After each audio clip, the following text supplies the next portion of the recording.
The way men are manipulated in today's society, and it's completely acceptable because, they're so bad and evil and they're always the one that's wrong for some reason, makes me so mad. And I'm not going to stop talking about it. I'm not. If I ever disappear on this platform, this YouTube platform, follow me on Rumble. I'm over there too. Because eventually, I imagine that's what's going to happen. Why do I do this? I've said it before why I do it, but in case you're new here, and there are a lot of new people, and welcome. I'm very glad to have you.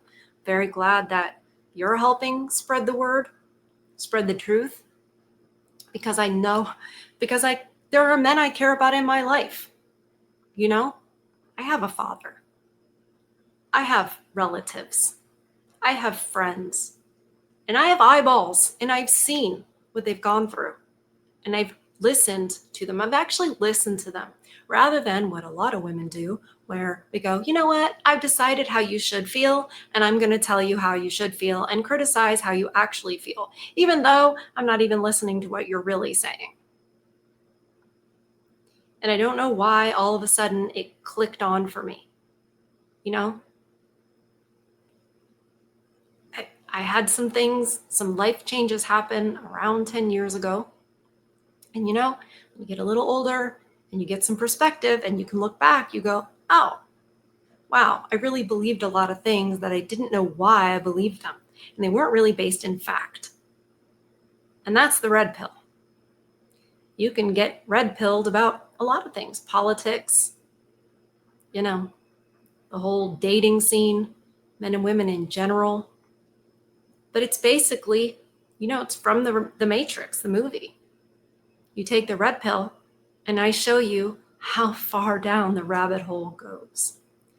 And you guys, it's really, really deep with this stuff. It isn't just about dating. It isn't just about family court, although those two things are horrendous. It's much bigger than that. I guess I should say hi. Hi. Welcome back to Far From Eden.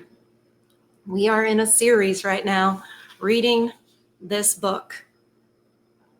I try very hard when I am covering this book to try to make YouTube happy with the words that I say, because when I don't, and they say I'm very naughty for saying the things I'm saying and using the words I'm using, then they don't recommend it as much. So there are men who have found these videos recently that have said to me, oh, now my whole life makes sense. Now I get what happened. Or now I get the struggles I'm having trying to find a good woman. By the way, those creatures there, unicorns, they're mythical. They're mythical. You might find, a pretty other type of animal that gets as close as possible, but it can turn into a rhino and gore you. Gore you? Is that right? Bore you? Stick you with its horn at any time. It's not that they all will, it's that they all can. So I'm very glad when people find these videos, so that if they're still determined to go find one of those things, they at least know some of the dangers, some of the worst dangers. So we continue. This next chapter is called Commercialized Prayers. Okay. For most men, all that remains of the religious faith of childhood are a few conditioned behavioral reflexes, such as love of truth, the enjoyment of honest hard work, or a pleasure in non-freedom. Freedom to be degenerate. Woo! It's going great. From the moral point of view, everyone should have the right to lie. It helps us to stave off society's often too bold attempts to supervise us, and thus minimizes our own personal fight for existence. The disadvantage of lying is that if everyone does it, it loses its usefulness. Okay. If anyone is gullible enough to believe something that is not true, he must himself love the truth and assume a similar love in others. Consequently, a lie becomes a luxury. It has a rarity value. The rarity value has to be maintained by incessant denigration in the interest of liars. Therefore, it is very important that women teach men love of truth. For only if he loves truth is she able to afford the luxury of lying. Okay, I think she's definitely onto something there. Women do take advantage of a man's innate value for truth. And when men assume other people have the same conviction, it can leave them vulnerable to liars. It's like if a person is very naive and just had no idea like how much people actually lie. I've told you guys, I've been very sheltered, lived under a rock. A lot of that's due to having pretty progressive multiple sclerosis that, I just, and that was my own thing too. I like sort of ran away and hid and never wanted to leave the farm. So I didn't know how a lot of people actually treated each other. So, after it was no longer an option to hide, and I had to actually have, acquaintances and stuff outside of, teaching writing lessons, I realized how often people lie and how ruthless they are. And by those people, I would say most of them are female. That was just what I kind of came out of from under the rock and realized. It was easy for me to be duped because I didn't know people could be like that. Just like average people. I knew bad guys were, but I didn't know there were so many bad guys. So it left me vulnerable to be taken advantage of. And I'm still super gullible, so. For contemporary society to survive at all, all men must believe in truth. They do the work, and no practical, i.e., logical system can function on lies. In the highly developed system of contemporary society, where all labor is divided, each man must be able to work with and rely on the other. If men were to take to lying when the moment seemed opportune, say in matters such as train schedules, freighters' capacities, or the amount of fuel left in an airplane's tank, the effect on our commercial system would be disastrous. Within a very short time, there would be complete chaos. Well, Ms. Villar, I think we're headed towards that. As of right now, there are rampant wildfires happening in California.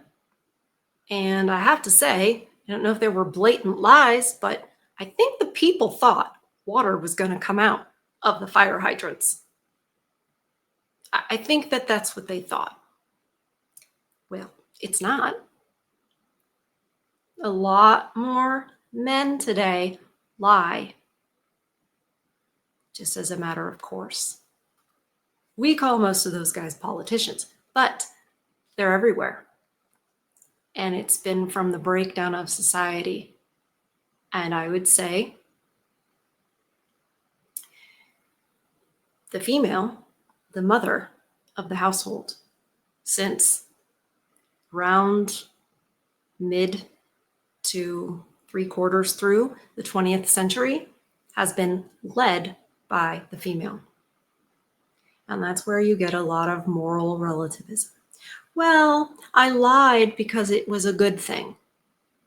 It's never a good thing. Women, however, can lie with a clear conscience. Exactly. You know what they'll say? Well, I didn't technically lie.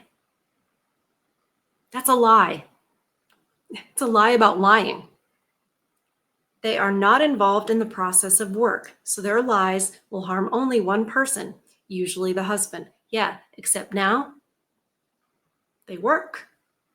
In 1971, when this book was written, by and large, they were not in the workforce, because they were oppressed. No, they weren't.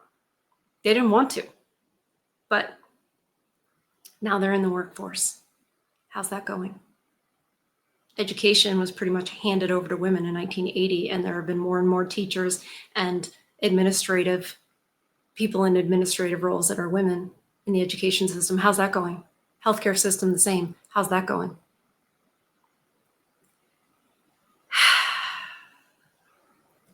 And if it is not discovered, it is not a lie at all. It is feminine guile. The only crime that does not come under this heading is physical unfaithfulness, which a man will not forgive. As a man has been conditioned by woman's self-abasement, it seems natural to him that she should use guile, weak, independent creature that she is, as the only way in which she can hope to guide this powerful, bedroom fun obsessed giant. That's the stereotype that they all told us you guys are. You're not at all. This unfortunate, wretched animal. Yeah, that became how women saw men. That's when you see men as a whole like that, you're not going to respect your husband. You're not going to respect your date. You're not. You're going to justify every horrible thing you do to him because he's a wretched animal. God. It is no wonder that women, having proved guile a success, talk quite openly about it. 1971, 53 years ago. You will read about it in one of their favorite media, women's magazines. The TikTok of yesteryear. Mothers hand it out as advice to their daughters. Why not? It is quite justified, since all their comfort depends on it, for they are frequently forced to exploit the same man. First, the mother's husband. Isn't that the father? In 1971, that would be the father. The fact that she's not referring it as the father, that is not her disrespecting the father. I think that is her pointing out that we stopped looking at the man as the father. The one in charge, the mother's husband. And later, perhaps, if the mother lives under the same roof, the daughter's husband. After all, their whole future comfort depends on whether he comes to heel. Of course, women would never openly forbid a man to lie. They simply associate lying with repugnance. This is easily done by means of the chosen system of religious faith, which connects lying with the idea of fictional punishment, or by a kind of personal magic. If a mother tells her child not to lie to her because it is bad, he will automatically have a guilty conscience if he does. She does not even need to be specific about this badness. What they do nowadays, they don't say, oh, it's bad because God said it's bad, right? And we can argue all day long about whether God exists or doesn't exist, but for right now, the point is that they don't do that anymore. What they do is, that made mommy sad. That hurt mommy's heart. So now the son is responsible for mommy's feelings. Do you see that? Do you see that trick? Now the son is responsible for mommy's happiness.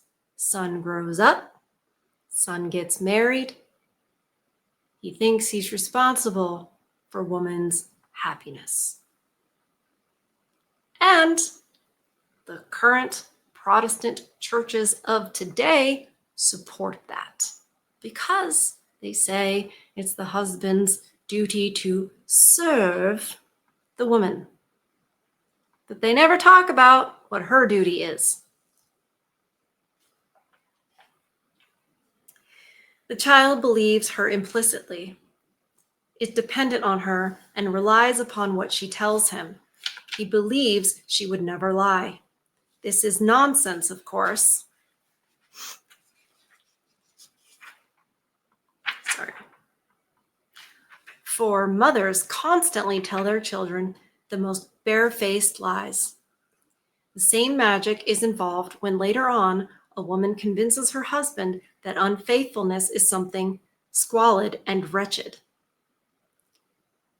You must never deceive me, or she happens to be one of those tolerant wives. It's not so bad if you deceive me, but you must never, under any circumstances, leave me. A generous woman, and he will obey her order, for such it is, without doubting its justification. Once in a while, he will sleep with another woman, but he will rarely leave his wife, although her admission of boundless indifference should be a signal to him to leave her at once. Exactly. That's what I would say. If she doesn't care, I'm not for this. Hey, I don't mind if you cheat on me, whatever. That's not okay. Now, forgiveness is another thing, right? If the man happens to do that and there's a path to forgiveness and repentance and that sort of a thing, that's very different than giving just a blank slate and having this an open situation and not caring. That's not a good thing. Only one circumstance in a man's life will ever make him tell a lie, and that is when he, as a result of pent-up desire, has slept with another woman. Although he clearly loves his own wife, he is so afraid of the possible consequences, she might do the same thing herself, that he will suffer the most agonizing pangs of conscience rather than admit the truth. But if he has merely smashed up the car and maybe even ended someone in the process, if he has behaved treacherously towards someone else or taken a day off from work, he would rather clear his conscience and tell her. Well, that is eroded in society. Especially at this point, Ms. Villar and the rest of Western society was still living on the fumes of Christian ethics and Christian morals, thinking, oh, it doesn't matter. You don't need to believe in that, magic or what have you to do the right thing, because the right thing is just obvious. Even though it hadn't been that long. And in Germany, there was a dude who thought the right thing was not the right thing. So funny that they didn't understand that it's kind of dangerous to just show up and be like, yeah, this is what we're going to do. Just because it's obvious. It's just obvious. They were living off the fumes of what Christianity had built, not realizing that those were fumes, and when they dissipate, people lie, people steal, people do all these things because they get to decide. They don't need to believe in the Creator to know what's right and wrong. They've decided. And you have moral relativism, people just making it up as they go along. There are many atheists that say, no, I would rather live in a Christian society. Even though they don't believe, they get it. They get how it holds things together and how just the memory of it does not. A woman's reactions are exactly the opposite. She will keep quiet about absolutely everything except her interest in another man or that man's interest in her. If 2 or 3 other men are attracted, she will use the situation to her advantage by advertising it at once. Oh, that is so true. That is so true about women. There's this song, there's a country song called Shake the Sugar Tree. And the song is all about this woman who's not getting enough attention from her man, right? So she's got to shake the sugar tree till she feels his love falling all around her. If you take her love for granted, something or other, she'll shake the sugar tree, which means she's going to try to make him jealous.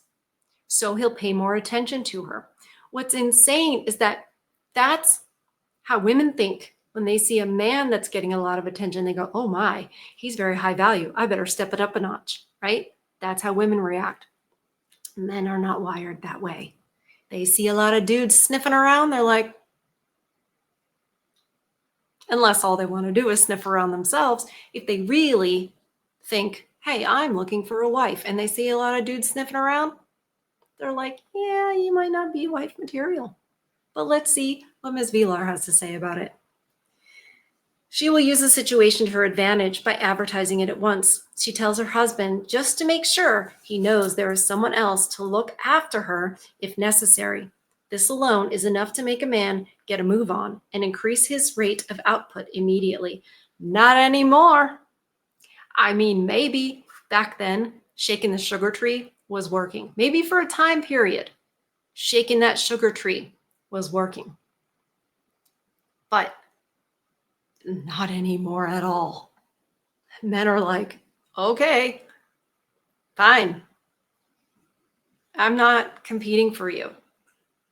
Men are finally realizing their value. Again, they knew it before. I don't exactly know when they let it go, but they're realizing it again. And I'm here for it. And I want to help it continue. Oh boy. We have already mentioned man's desire to be unfree. This leads to religious fervor and prayer, a fact which is still true today. For pop songs are only a modified version of childhood prayers. Interesting. The god of former days has been conveniently replaced by the goddess, woman, who is right at hand. Oh, Ms. Vilar. Man, she is, how did the young kids say? She is spitting truth right here. Yeah, been replaced. Wow. I got to read that again. The god of former days has been conveniently replaced by the goddess, woman, who is right at hand. Man's happiness really does depend on woman. Even the content of the prayers remains virtually the same. The longing to submit oneself to a higher power, a plea for her to listen to him and be merciful, or simple idealization. It doesn't matter whether one says, so take my hands, or and thy right hand shall hold me, or fly me to the moon. Oh, these are songs from back then. It all amounts to the same in the end. Some modern, okay, so pop songs that the guys are singing are like hymns to the woman. Oh, I never thought about that. You know, when you hear something, read something, and you're like, I will never think the same way about that again. Men do write love songs to women, but it did change to being like hymns to women. And women sing hymns to themselves. Wow. It all amounts to the same in the end. Some modern records do still praise the old God, but only the choice of words shows they are not directly referring to women. Thou who makest all things grow, she put in quotation marks. It's no wonder so many men are rejecting God, because in so many churches, the God of today is woman. I can say it. Prayers and religious songs, i.e. prayers to music, ease existential anxiety. They appeal to a superego on whose every whim happiness depends. This superego, she's a fan of Freud. I'm not, but she is. So let's keep listening to what she has to say. This superego allows us to relax and accept life and frees us from the pursuit of happiness, for everything lies in the hands of our God. As man grows older, his fear increases. He has come to realize why it is justified, and increasingly his wish to let go grows too. This need to relax for a few moments at least and to commit himself to this almighty power. In the old days, intellectual men used to work out their fears by writing love poems, which took the place of prayer and calmed them down. Gee whiz, it's a lot to think about men stopping writing things for God and creating things for God and then doing it for women. I've said before, you can tell who the romantic ones are. You can see who the ones are that truly love, etc., like that, because look at the love songs, but then also now I'm looking at it like maybe those things should be only for God and never replaced by directing it to women. Very astute, Ms. Vilar. Extremely, yes. Nowadays, this form of adoration has become superfluous. The current supply of pop songs, the dark longings of men naturally commercialized at their own expense, increases, and their lyrics, for example, those of the Beatles, satisfy the most sophisticated of tastes. There are, of course, also some hits sung specifically in praise of men. Those few are usually songs first made popular by a male singer and then sung by a woman.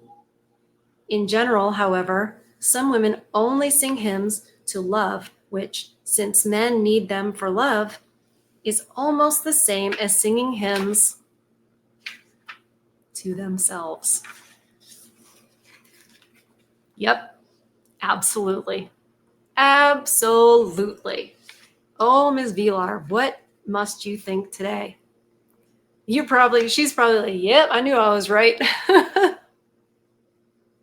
She's probably like, called it.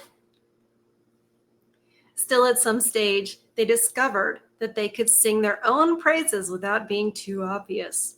I am woman, hear me roar. Mm-hmm. And ever since women have ceased to worry, they praise their own magnificence, their fickleness, their cruelty. Their cruelty. What do women protest about the most? What is the main issue they vote on? Oh, it's a woman's health care, right? Their cruelty and the self-complacency with which they give themselves to men, whether to save or destroy them.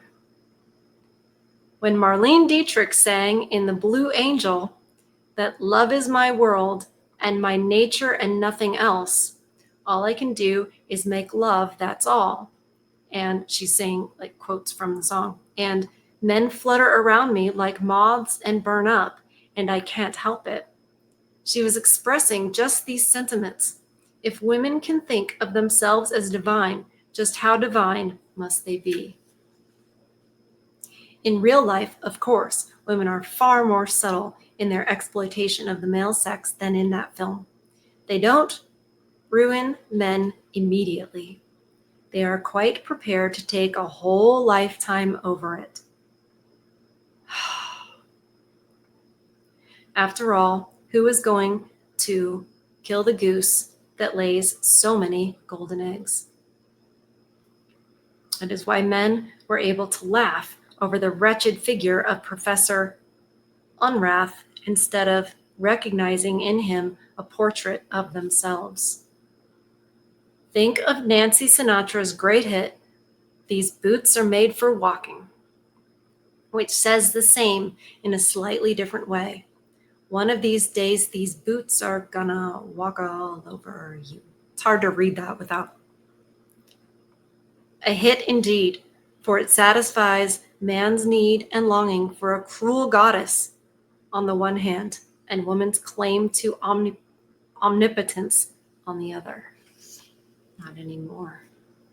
There are still some men that seem to relish in their subjugation, that's somehow their cross to bear, to serve these creatures that demand you keep them happy and satisfied, even though that's an impossibility. And the more you try, the more they demand, because they're never grateful. They're never happy with what they have. And a person who's never happy with what they have isn't going to be happy with more. They're just not. And that's what has become, sorry, doggy, you're going to mess up the cord. That's what has become of, women today. And it hasn't made us happier. All this freedom. Feed your kids candy for dinner, let them stay up all night, do that for a week, and let's see how happy they are. They're not. They're just not. So everything is upside down and backwards. But the good news is that men see it now. They see the matrix. And they realize who we are. And they realize they're worth more than that. And you are. You certainly are. You are made in God's image. You have his laws written on your heart. I believe that is why you value truth so much. And in some ways, with the way society is, evil has become much more obvious, which has been a revelation of truth in a way, because evil is real, and that is true, but it also means other things are real. And I love that it has caused people to wake up, mostly men. And that's why you have, elections happening the way they're happening. Because men are like, no more. We don't want to, as, was it Coach Greg Adams? I'm getting confused with all the comments you guys have sent me, but a wise man said, we don't want to serve a system that hates us. And I don't think you should. I really don't. And I know that that's a huge thing to say, because you guys keep society running, you keep the lights on, you keep everything functioning. Women can't. Physically, we can't. And I would say we can't either. So I'm grateful for you guys. But I'm most grateful that you guys are waking up to your own value. And hopefully that brings you the peace that you need and deserve. On that note, make sure you protect your peace. Make sure you feed your soul. Don't let anybody steal this stuff from you. I love you guys, and I'll see you on the next one. Okay.